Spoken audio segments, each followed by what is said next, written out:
County Regional Fire Authority Commission meeting for September 10th, 2025. It's 4 p.m. in the afternoon. And would you call the roll call? Commissioner Kate is trying to get on with us here. Okay. Commissioner Johnson? Here. Commissioner Kelly? Here. Commissioner Oakes? Here. Oh, Greg, yeah, turn yours in. Here. Commissioner Ertley is not able to join us today. She's Excused. Commissioner Schreiber? Here. Commissioner Sloan Buchanan? Here. All right, thank you very much. Please rise for the Pledge of Allegiance. I pledge allegiance to the flag of the United States of America and to the republic for which it stands, one nation, under God, indivisible, with liberty and justice for all. Thank you. Do we have anyone signed up for public or employee comments? Not at this time? Okay. Moving on for that. IAFF Local 3438 report. Do we have someone from the union here for any kind of report? The answer is no. Okay. All right. I need a motion to approve the agenda. So moved. Second. Okay. All in favor? Aye. Aye. Opposed? Okay. That passes unanimously. I now need a motion for the approval of the consent agenda as presented. So move. Second. Okay. Discussion? All in favor? Aye. Aye. Opposed? Okay. Consent agenda is unanimously approved. Thank you very much. Quarterly division presentation, support services, second quarter of 2025, submitted by Assistant Chief Ten Hoopen. Presentation only. So. Okay. I'm trying to get a commissioner to join us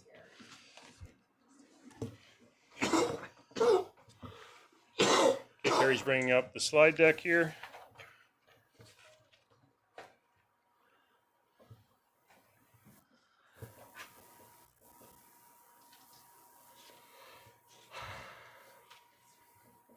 He's not waiting, he's starting a new meeting, so I don't want to do that. Can you step out and maybe check with him on him? Thank you. Do you want Chief Ten Hoopen to proceed?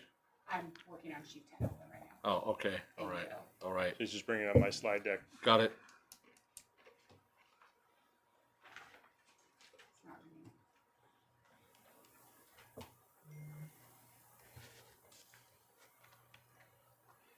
Apologies.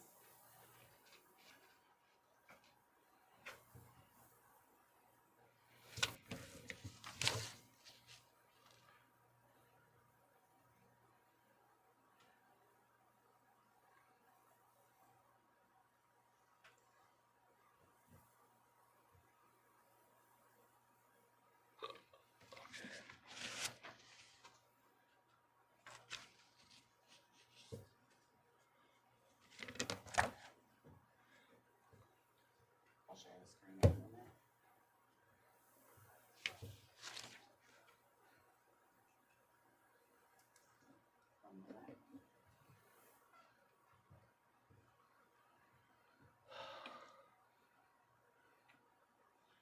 It's a good thing you're comfortable speaking, Doug, otherwise you'd have anxiety. I would tell some jokes to fill the void in silence, but Go ahead. okay, my advancer's not working, so I may need to have you advance it for me. Okay, good afternoon, commissioners. This is the quarterly brief, and on the next slide, you'll see that I'll be speaking to the facilities management portion of my portfolio.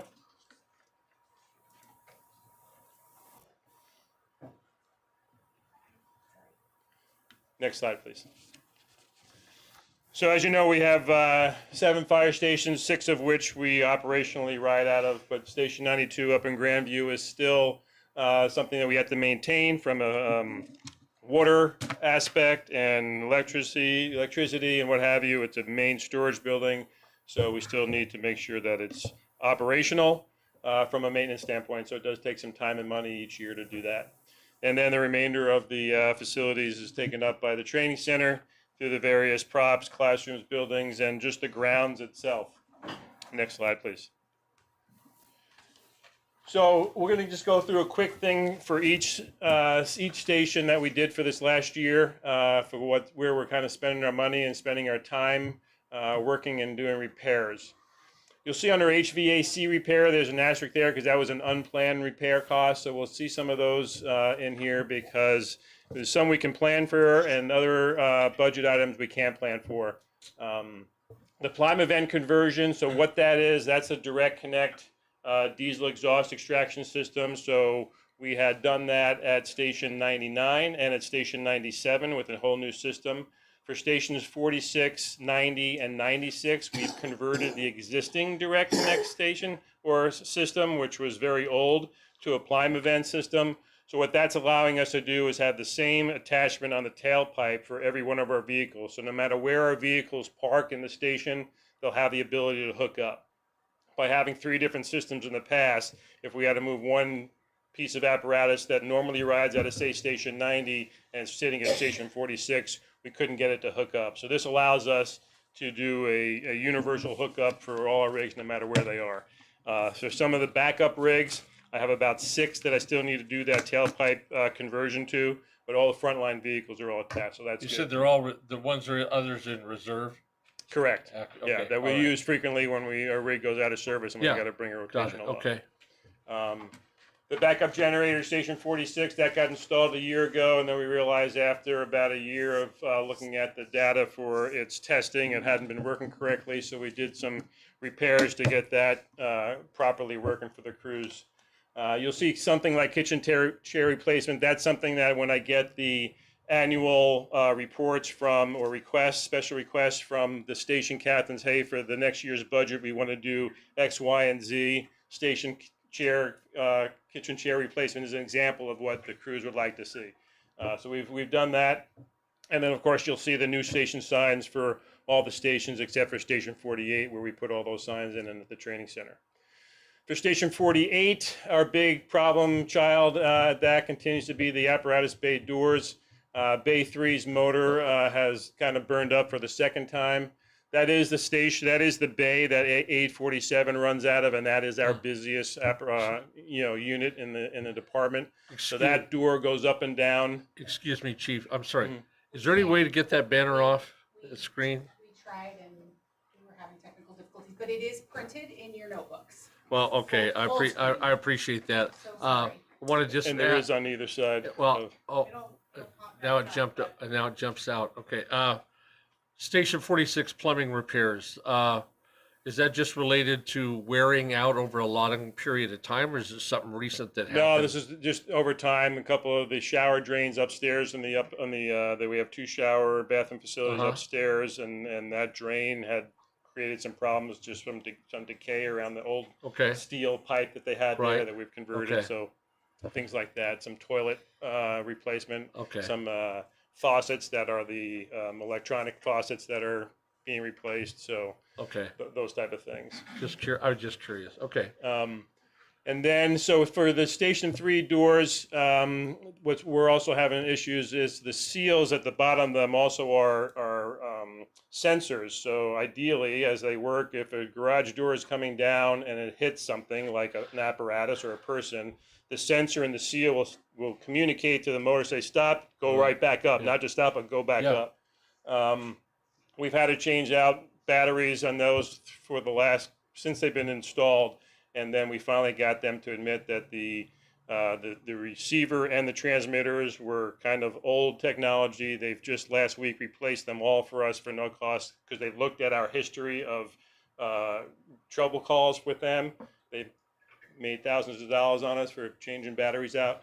So that's going. They tried to replace the Bay 3 motor yesterday with a new one, and they found it was damaged in transit, so they're now sending another one expedited. So we're trying to get that bay operational. Going to the last 2 years of the station design conference, I just wanted to play a quick video, if I can get Carrie to click on that, of this new door that we build any new fire stations. These are the doors we kind of want to have there. Hang on. Apologies. Okay. It's showing on my screen. Are they mostly just for new stations, or We could you we retrofit? could use them to retrofit. What they are is the bifold doors. They cost a little bit more money up front, Uh-huh. but it's almost maintenance free for the life of the doors. And a lot of stations are going to this. Mount Vernon just did a renovation to their headquarters station and put in all those doors.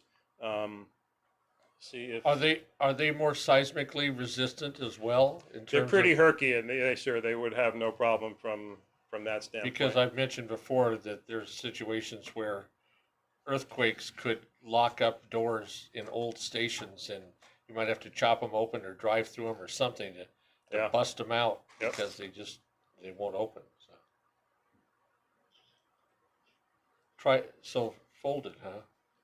Yeah. So Interesting. if you go to full screen on that, and then we'll kind of just real quick take a look. It runs for 5 minutes, but Okay. this is just. Oh, I see. Okay.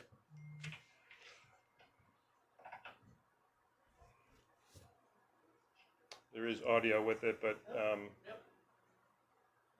we can at least get to see how they operate, and you can see how quickly they open. Shopping TVs at They'll Costco.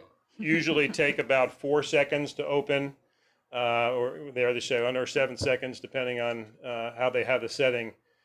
But just from a reference standpoint, station 48, it takes 29.5 seconds. I'm sorry, 26.5 seconds for station 48. It takes 19.5 seconds at station 97 and 14.5 seconds here at station 99. So station 48, if you recall, we had one member pull an ambulance out before the door was fully up, and we had to take that out of service for about 2 months waiting for a new door. That was a 26.5 second door.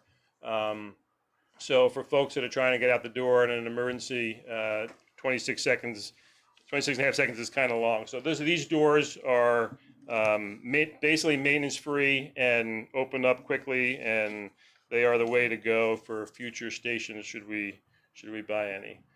They can come in any form, size, and color, and they have already updated the safety function of them. And they're very simple. If we lose power, you pull a cable. They're really heavy doors, but it's almost like your child can open it up, and then it opens up nice and freely. So it's really a nice door and worth the upfront money of the cost of a normal door. Okay, thank you. Continuing on, we're going to go to station 90. Maybe slide 5.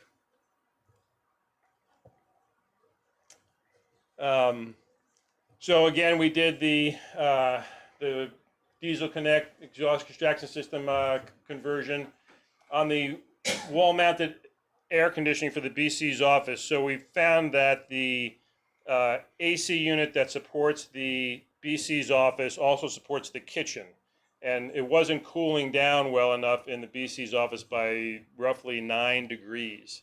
So they figured the only way to get it cool enough in the BC's office was to turn the kitchen thermostat down to 60, which of course is way too cold. And to try to have, you were talking earlier about a heat pump system, you would just overcome the heat pump and it'll freeze up and not do it. So we decided the easiest thing to do is just put a wall-mounted AC unit, or basically window-mounted, that we put through the wall, and that works well. And a lot cheaper to do that, and now the BCs are happy, which is a good thing. We had a lawnmower that we had to repair, the riding mower. So those are just costs throughout the year that come up. Station 96, the big cost this past year was the fire pump repair.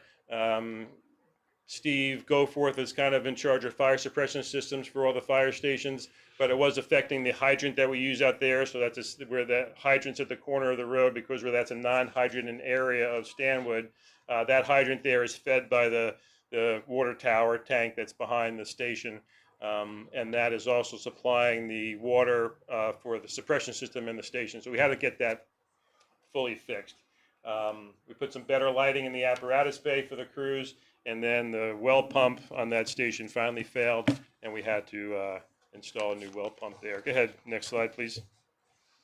Station 97, again, you see the carpeting and stove. That stove's getting delivered tomorrow, actually. Again, those are things that were in the captain's inputs for station updates. Station 97 does not have a riding mower. It just doesn't make financial sense based on how much lawn is there, but they did ask for a commercial push mower, so we upgraded their residential type of mower to a more commercial one for them. The locution alerting system was the designated station for this year. I've just finished contracting with locution, so the parts are in the mail to send to us for Station 97, and when we get them, Rick Olson will be the one installing them. We did install some snow slides. Those are the things on top of the roof over each of the man doors and the apparatus bay doors, so as ice and stuff forms over the winter, they don't start melting and just fall as a whole big piece onto someone. Excuse me, could you explain a locution alerting system, what that refers to? So each of the stations have an alerting system. If you recall, when we built Station 48, or when 48 was built, there was no station alerting system, so we had to install one. The current system that's in all the other stations is something called a Nighthawk system. That system is no longer serviceable. You can't even buy parts on eBay for it anymore. So once it goes, it goes. So we had put in a locution system into Station 48 the first year, and then we did one here at Station 99 last year. We had Station 46 as the designated station for this year, but we had the one at Station 97 fail on us, so the alert would go off, but there was no audio associated with it, so the crews would still wake up, but they'd have to figure out what kind of call they're going on as they get to the apparatus. So this was that was the next priority station to get done. So what that does is through Snow 911, locution is now used in several departments in the county.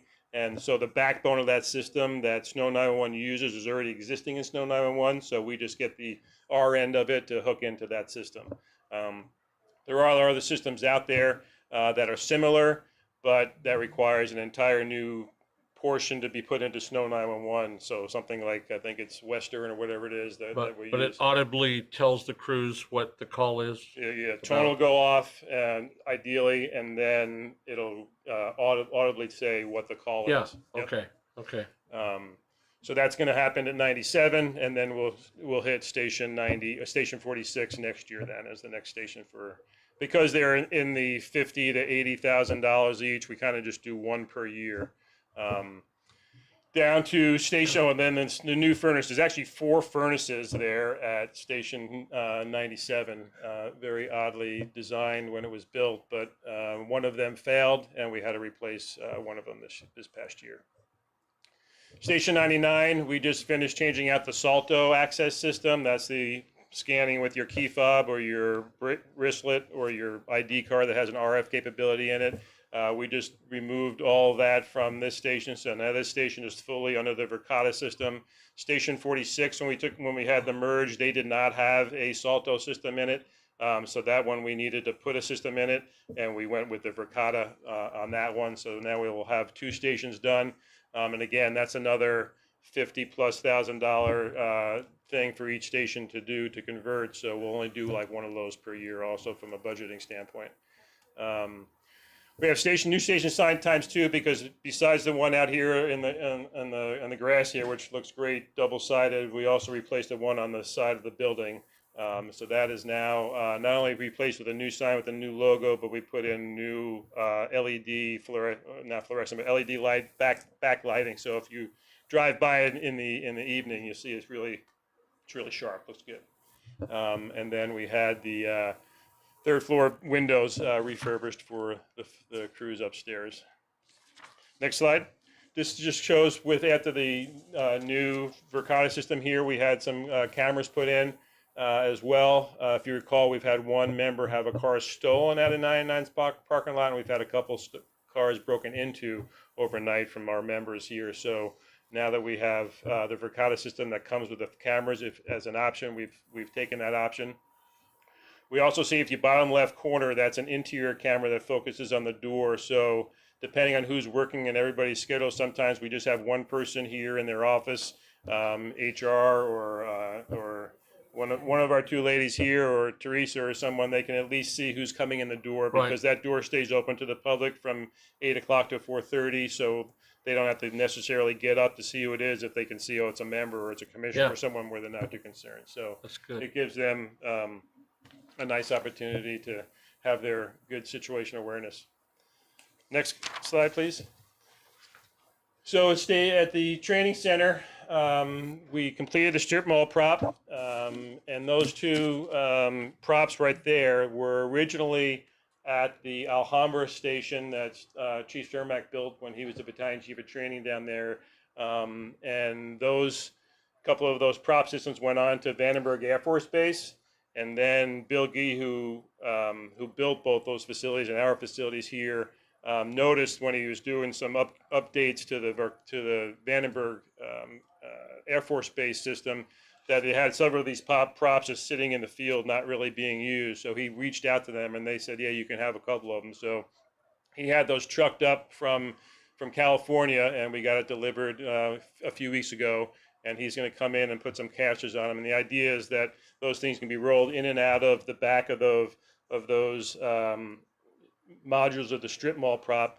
And you can see it's to simulate collapsed ceilings and collapsed walls like during an earthquake. So the strip mall prop, in addition to having the firefighting capability on the second floor, it's also a technical rescue type of prop. So besides the academy doing their syllabus there at the training center, we have special operations units in the county for USAR purposes, for lack of a better term, and they can practice all their technical skills and then more of the advanced training skills from our trot teams in the county. So that's a great prop to have, and we didn't have to pay for it. That was donated. So Chief and I are going to work on a thank you note to Vandenberg Air Force Base for those props.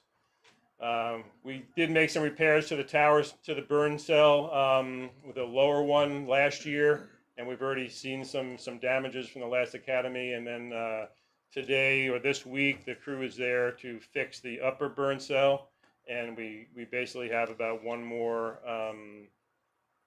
opportunity to not destroy that burn cell. Otherwise, that entire burn cell may need to be replaced, and that would not be cheap undertaking to do. So we're working with Chief and I met with the folks at the training center today to kind of talk about how they're doing their live burns and to be a little bit more cognizant of what it takes to damage the cells that was not designed for the type of loads that they're putting in there. So everybody's on the same sheet, so we hopefully have some better results this year. DNR, good. We're having the next meeting we have scheduled at the training center is Monday, September 22nd. Yeah, are we going to be looking at some of those issues that you just brought up? They're likely we'll see some of the section that they won't have time to fix during this week, but you can see some of the repairs I made, and we can go through some of that. Okay. All right. And as you know, DNR is renting the west side of the new storage building to us, so we are also kind of their tenant or we're their maintenance upkeep for their facility. When something happens, we'll need to go over there and do that. Next slide, please.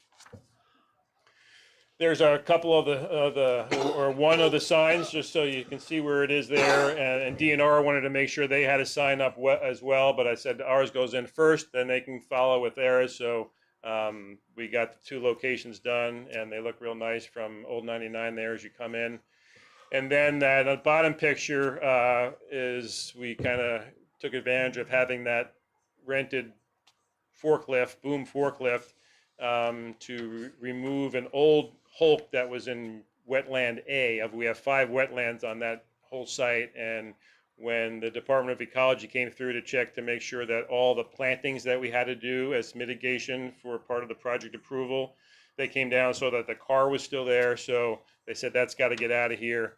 So in order to not totally destroy the wetlands that it was sitting in, we used a tractor brush cutter to make access, and then brought that in there, and we were able to get it lifted up and get it out of there. So we're off the list from Department of Ecology now. They'll be very happy to see that we took that out of there. And then if you recall from the fire program that we have through LNI, where we get 25% lower premiums for our insurance, that through LNI, they give us some grant opportunities, and Greg Kuntz had put in for a new extractor, so we got that through them, and that was installed in the storage building also, so we'll get good use out of that as well. Next slide. So the remaining projects for 2025, I'm trying to get an external oil tank installed outside the storage center. What happens is if you recall, the heating inside the storage building is used oil from the maintenance that we do. In the middle of the winter, when the training academy is going on and they have the heat cranked up to try to dry all the gear, we go through that pretty quick, the fuel there. So we're trying to make it so that we have excess fuel that we can fill tank up off season. So by the time the winter season comes around, we're not getting low. Last year, we actually had to go to the bus depot at Stanwood Commando School to borrow oil from them and bring it over to there. They were happy to get rid of it, but it took about 4 hours of 2 of my guys' time to go over there. So we're trying to be more efficient and make sure we have plenty on hand to do. And then a couple other last minute things we like to do with Randy is wait till after the October 31st taxes hit before we do the last of the budgeted items for the year. So things like kitchen chairs for 97 and mattresses, that we do kind of the end of the year once we have that money to come in. Next slide, please. Capital facilities plan. So you recall we finished that up, and we just need to start thinking about how we're going to tackle Station 90 and Station 96 for new stations, as those were brought out, as we don't have many years left on those. Chief is going to be working with the tribe to consider a public safety building, joint public safety building, where it would be tribal police and fire station potential in one building, which would be nice to have. It's kind of you're seeing that more and more throughout the nation, and they had several briefings on it at the last station design conference. So something that would be good for both organizations. Excuse me, I know it's just in concept form right now, but would that be police and fire as just a station, or would that like be a new headquarters for us combined with tribal police at that location? Could be either. Both have been talked about, so it's a matter of space, Right. what's available for the Okay. footprint to work. All right, so like you said, it's at least being discussed. Yep. Yeah, okay.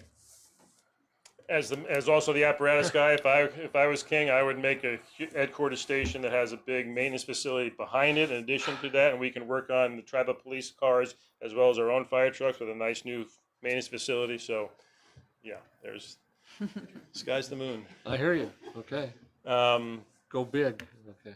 So we continue. You can see light fixtures, appliances, all these type of things that just start to age out over time. That cost money, and we really can't gauge when they're going to fail. But we do budget money for these unplanned type of expenses throughout the year that just happen to come up. We've been working with just the one facilities tech for the last couple of years now, and more and more work is being placed on him, and requirements are coming up that we constantly have to sit down, the two of us, and rearrange priorities of what takes priority over the next. So we may need to consider looking at for the 2026 budget another facilities tech to help with all the maintenance work that needs to get done. And we talked about the locution and alerting systems and installs for next year and the years after that to get everybody on the same sheet. Next, please. Before you go any further, there is some talking over here. It's like a radio. Audio coming, Yeah. Sure, it's. the YouTube or something. Yeah. It could, yeah, we're almost done, and then we can just get out of it. Yeah. Okay. Some of the takeaways, it was interesting to look at the escalation costs year over year for when it comes to projects. So you can see in 2024 is 11%, but in 2022 it was 20%, 2021, 21% over the last year. So from going from 2020 to 2021, it was a 21% increase in the cost to construct something. It has gone down from 23 to 24, but now as next year's data comes in, we're going to see, especially after these tariffs, I expect that to be significantly higher than 11%. So basically we're saying there is the longer we wait to do any kind of building construction for new stations, it's just going to be more and more money. And then 25% of the cost of a new building is on the soft cost. So you've got the hard cost, which is all the materials and the labor to construct the facility. But all that other stuff is soft cost, and you have to basically budget 25% of your overall project costs to all the soft costs, which you can see are property, which we already have if we were going to build Station 96 at the training center, so that helps out. But if we're going to get new property to build, that would be a cost. All the furnishings and the architecture and engineering kind of stuff. So you see the center bottom, there's another North County Fire out there, fire and rescue out there. So that station that they did got an award, and it was on a tripod there as you enter into the conference. So I'm like, oh, North County Fire and Rescue. So there's another one out there. We're not just the only ones out there. So if there's anything negative in the press, it may be not us. It might be some other North County somewhere else. They talk about some of the new design trends that are being looked at for these stations. A lot of them have to do with the crews and how they mentally are doing the jobs as far as facilities for working out. This quiet rooms where if there's a bad call and they take the unit out of service for a while because the crew just had a bad call, they have rooms they can go to kind of recover and everything. So those are more and more things of focus as new design trends come about. Okay, I think that's about it.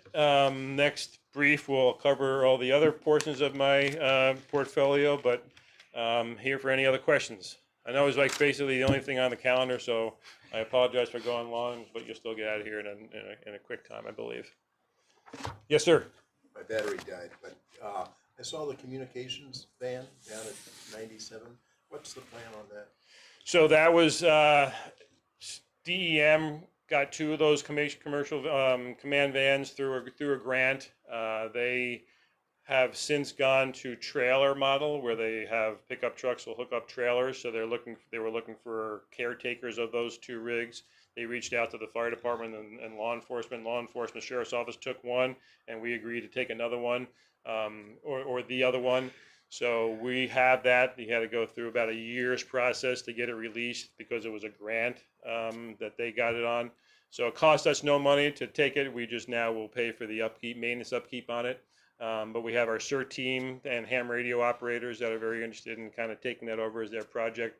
And it just is the capability. And we would be able to use that rig to respond to anything in the county or even across county lines if they know we have it with a crew that's qualified to drive it to the scene. And then it's basically a huge communications van. It has 3 radios that are just for our 800 megahertz system in the county, but it has a system of a radio that's very controlled, but it's a system where you have State Patrol that's on UHF frequencies. You have Skagit Fire and Island Fire that are on the VHF, and then you've got Snohomish County and 800 megahertz. Well, this box will allow me to speak to the Skagit person who's talking on their VHF radio through my 800 megahertz radio. So it has that capability. It has a boom that'll go up with 2 cameras on it. So if we happen to be somewhere where there's an event going on, we can have a camera pointing at the event, and that feedback can get right away to it. They have big searchlights and spotlights, so it's designed for like a longer term event. Should we need to have a command center on scene that's bigger than just the BC sitting in his vehicle. Is that something we could rent out to wildland fires or? We probably would not go too far from a wildland fire because it's mostly communications from a incident commander that is multiple agencies coming in, like as a unified command, whether it be law enforcement, police, and fire. The problem that we've seen with some of the wildland is when we send our crews out, there's a lot of off-road and access problems. So having that vehicle that couldn't really have the capability to go off-road to some of the locations, it may not be worth it. It's something we can certainly consider if asked, but we'd really have to look at it. Does it make sense to send it? two quick questions. And I'm not trying to make a joke out of this. Is there anybody other than you in our department who knows how to operate that van? And I mean, its communication capability? So, Snow 911, Scott Honecker, Okay. has, said anytime we're ready, he'll train who's ready to be trained for it. So he knows. He knows everything, and he's on the hook Okay. to, Okay. that's part of the deal is we'll take this off your Yeah. guys' hands, but Yeah. you need to give us the training for Yeah. operating it. So, and we do have one of our firefighters, Zach Hansen, our communications guy. He's the one Okay. we've seen recently deployed to some of our wildland Right. stuff as a communications guy for the incident support teams out there. So he has a big interest in being part of Right. that as well. So Years ago, when I was with FEMA, there was the MERS people at Region 10 FEMA headquarters who had equipment similar to this that could go in and set up communications for a large incident and all that. Do they still operate that way? Because I don't know. I'm not up to date on what MERS capability yeah, is I'm not sure or how what, they're even functioning. I know my last communications with FEMA 10, which was last year, talking to the guy that was leaving before the new guy came in. Uh-huh. They're significantly undermanned there.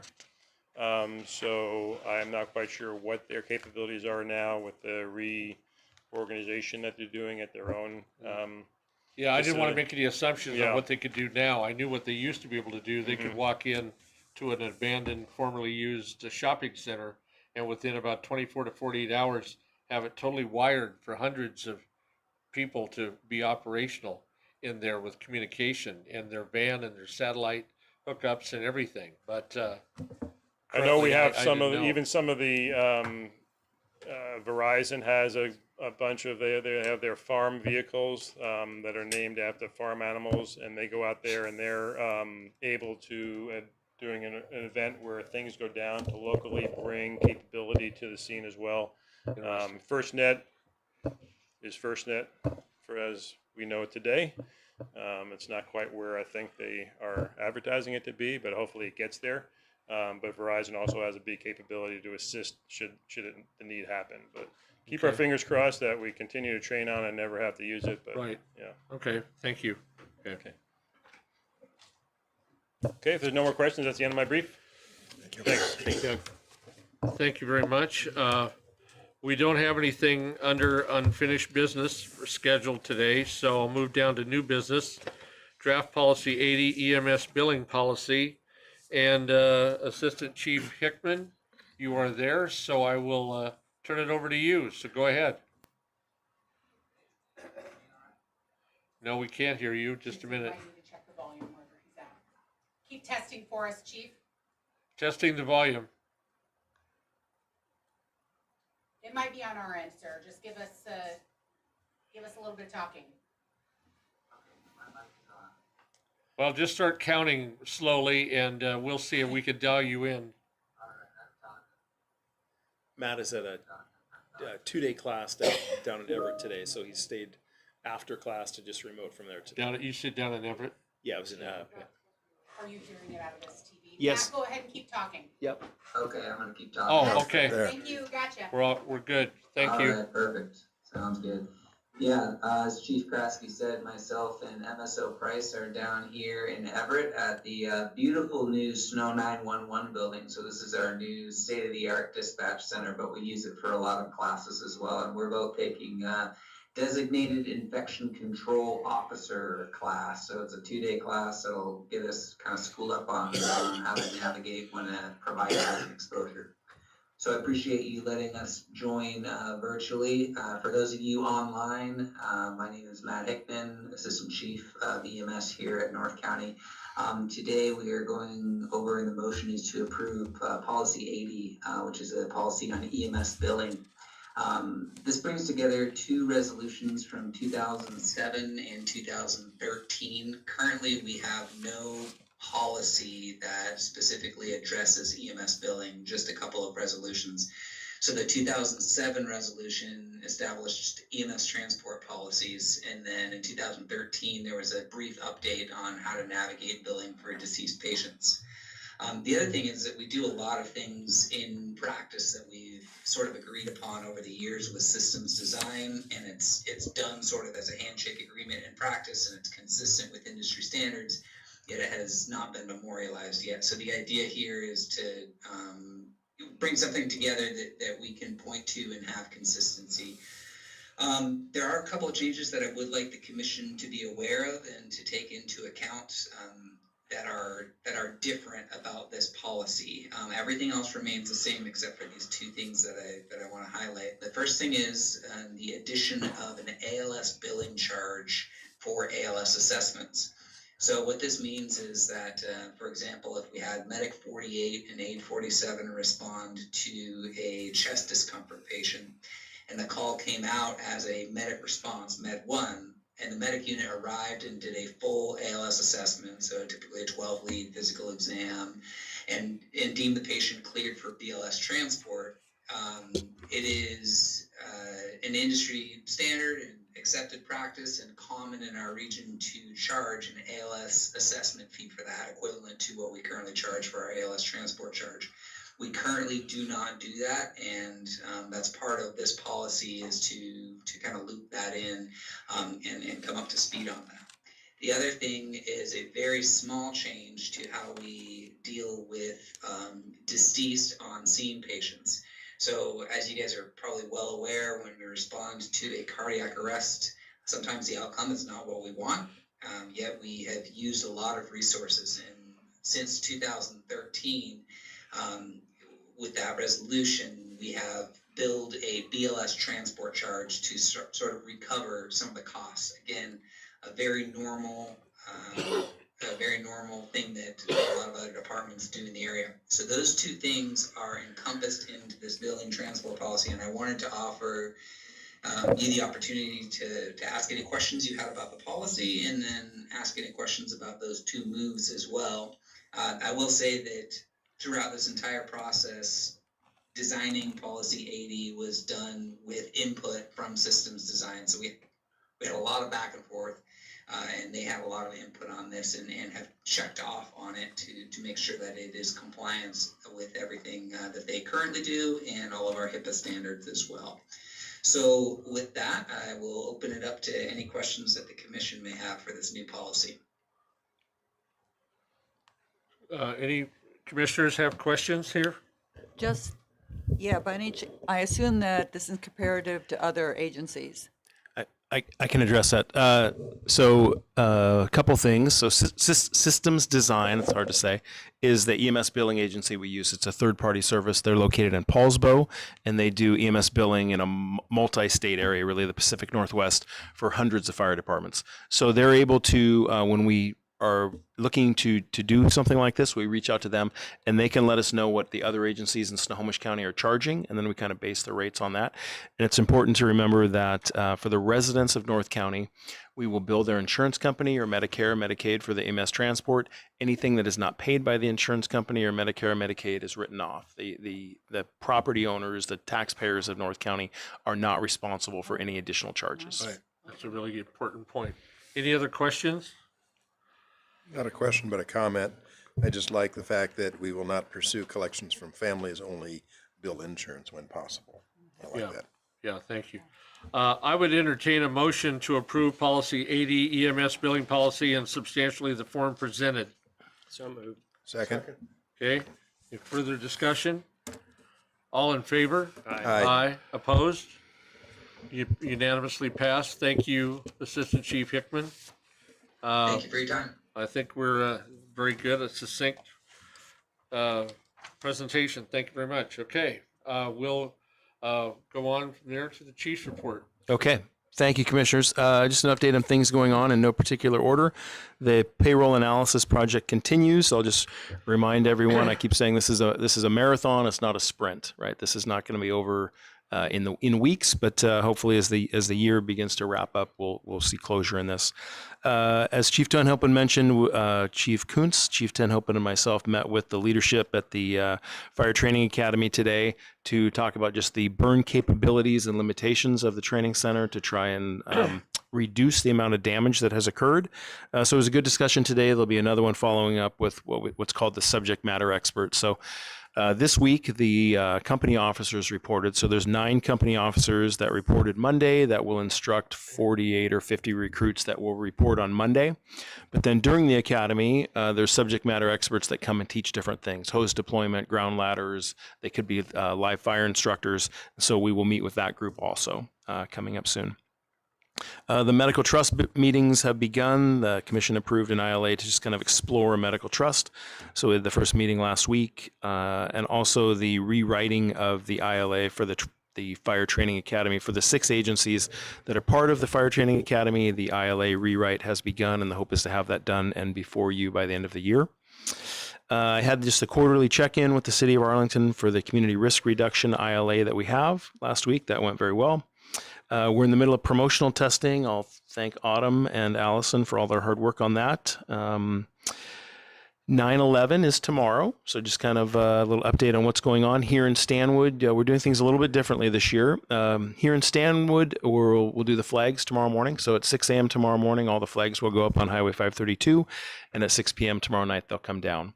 No ceremonial thing or anything occurring tomorrow. In Arlington at the 9/11 Memorial, we've advertised on social media and let the cities know there's no ceremonial event. Teresa's taking care of ordering a wreath. There's a guest book and everything that will be placed at the memorial, and people are just free to come by at their time. Next year will be 25 years, so we will plan a bigger event on those more monumental timeframes. Touch a Truck. We have our last summer event. This Saturday is Touch a Truck here in Stanwood up at Stanwood High School, and that will kind of wrap up all the summer events. High school football season has began. We have a presence at the home football games for Arlington and Stanwood with a basic life support unit, a crew of 2. Something what we're really excited about, Chief Goforth asked for kind of a pass on today's meeting. He had some other stuff work-related going on, but he's planning an event on October 3rd that you're all going to get an invitation to. So a couple months ago, the City of Arlington was exploring a residential sprinkler ordinance, and this is not common for Snohomish County, but it's common in other counties here in Washington State. The city decided to table it, but they're going to revisit it. So Chief Goforth has worked with the American Fire Sprinkler Association. They have a really interesting demonstration trailer. So think of it's the size of like a semi-trailer that is kind of divided in half, and it has like glass panels in the front. It essentially simulates 2 rooms. Each room is furnished exactly the same. The same burn load is in both rooms. One is sprinkled and one is not. And so they're both set afire at different times, and you get to see one just free burn with no water applied and how fast the fire grows and evolves. And the other, you get to watch until the heat reaches the point that it sets off the sprinkler head and suppresses the fire. So we've coordinated this on Friday, October 3rd. You're all going to get an invitation to this. The City of Arlington is having their budget retreat on that day with City Council. So we've coordinated it. They're going to meet in the morning, stop at 11, let us do this demonstration, and then resume after lunch. It will include a lunch that Chief Goforth has found a sponsor from. We're excited about it. It's a pretty fascinating thing. So you'll all get an invitation to that. The Fire Academy, the Class 25-2 starts on Monday. We have 2 recruits in that. I'll give some praises to Chief Kuntz and Training Officer Will King. Will is very technological savvy, as Carrie's smiling, because he helps all of us with things. And he's QR codes or something, and he's done some remarkable stuff with QR codes, just as far as simple things like how we report mileage. This is something that just drives Chief Tenhopen and Jen Baxter that works for Doug nuts, is that every 2 weeks everyone has to report their mileage in their vehicle. It helps Ian and Jeff determine when vehicles need to be scheduled to come into the shop. Now, every vehicle has a little QR code, right? So you can just sit in your vehicle and scan the QR code, look at the odometer, enter it in. As crews do, as Chief Kuntz pushes out the quarterly training on all the comms boards in the stations, it has what the quarterly training is, and for each subject, it has a QR code. So if Commissioner Oakes did his ground ladder training, he would literally just scan it on the screen and enter the date, his name, and it's done. It documents it for him. So, but it's working so well that we're getting a lot of requests for this. So they're making a little bit of a roadshow to other agencies that are hearing, like, what are you guys doing? How's this working? So yeah, I will praise both of them for that. They're doing great work. And I'll praise Chief Hickman if he's still on. For those of you that have been at Station 90. So the weight room at Station 90 is upstairs.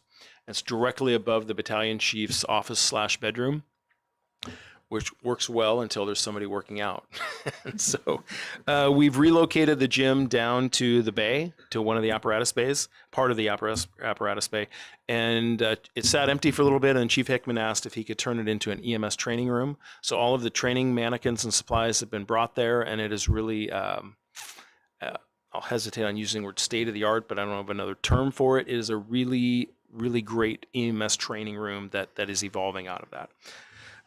Budget process. So budget has begun. It's post Labor Day. So Randy has kind of initially began working on the budget, and this will be coming, in the next couple months to you, and a budget retreat with the commission at a date to be determined. Probably thinking the first meeting in November is what Randy and I kind of initially penciled out for the budget retreat. I think I've hit everything. I'd be happy to answer any questions. No parade around the block tomorrow? There is 10 o'clock. Thank you for that. Yep, that is. I left that out. So parade around the block, just from the parking lot here at 99, we'll just go up 532, make the corner there by Farmer's Cafe, and come back down. Yeah. I want to mention, we've got training, we've had a couple of training center meetings at the training center, which have been very good, but it's also been the proverbial, drinking out of the fire hose. I mean, so much information. And I don't know that we can do it at the next meeting or even the one after that. I'm not sure, but since you bring up the ILA or working in the ILA with the consortium and things like that for cost, I'd like a review at some point in the next couple of months. I'd like to see a review of how we account for costs at the training center, be it a utility bill for this or that pump or whatever, and how it's allocated. Sure. Whether it's to the consortium, it's to us, both, whatever, like that. I just like a bigger, deeper dive on that. Yeah. I mean, you're talking about trying to minimize damage to the fire tower, and that's really important. But like you said, I mean, even if you're doing it right, it's still deteriorating over time, and there is a real cost to that. And once again, is that being captured or not? I don't know, but I'm just saying we need to talk about that, how that's allocated. It's a pretty timely comment, and I'm sorry, I have to use a porta potty for my example, but that's the example. Is that when Chief Ten Open built the training center, the restroom, it has 4 restrooms that are there. It's one building with 4 different restrooms in it. Right. When the training academy moved up there, some porta potties appeared, right? And so they just decided that they didn't want the recruits in full bunker gear and things going into the bathroom. So they had, at one point, I think there were 6 different porta potties spread around. And I know at times I would be up there and kind of think, why are there so many porta potties here? This just came up in the last 6 weeks or so, is that the company Greenhouse that the contract is through, Randy got like an annual billing for them. Like it wasn't like a monthly billing, it was an annual billing. We're like, holy cow, who's paying for these greenhouses? So communicated with Chief Ten Open. He's like, these are 100% on the academy. Like, these are not our greenhouses. We would have never, our outhouses, we would have never had them delivered. And so that cost is being transferred to the academy, which has led them to go, well, we don't need six outhouses up here. Well, who ordered it? Yes. Yeah, but those things are addressed. Right, exactly. So, okay, thank you. Yeah. A lot of moving parts, I realize. Yeah. So, okay. Thank you. Any commissioner comments on top of what we've just said? Anybody? Al, go I don't know ahead. if it's here or good of the order, but at the annual conference at the Tulalip Resort, Yes. we are looking for help for the hospitality room. If anyone wants to bartend or replenish the food, so the Snow Isle is responsible for the hospitality this year. Okay. So would someone just tell you or something if they want to help out there? Yeah, we just Okay. found somebody to read the names and somebody to ring the bell at the opening ceremony. I see. Okay. All right. Okay. Well, then anyone interested in volunteering for there should let Commissioner Schreiber know. So thank you. Any more good of the order comments by anyone? Yeah, I would just like us to have just a moment of silence for Charlie Kirk, and just what's happened to him? Uh, And for those, have all of you seen the news? I saw the news and I didn't know who Charlie Kirk was until today, but, because I don't follow that. But if you want to have a moment of silence, that's fine. But I'm just saying, there's a lot of bad things going on out there that we have to, we need to watch how many times we recognize that in the course of our meeting. But go ahead and take a moment. Thank you.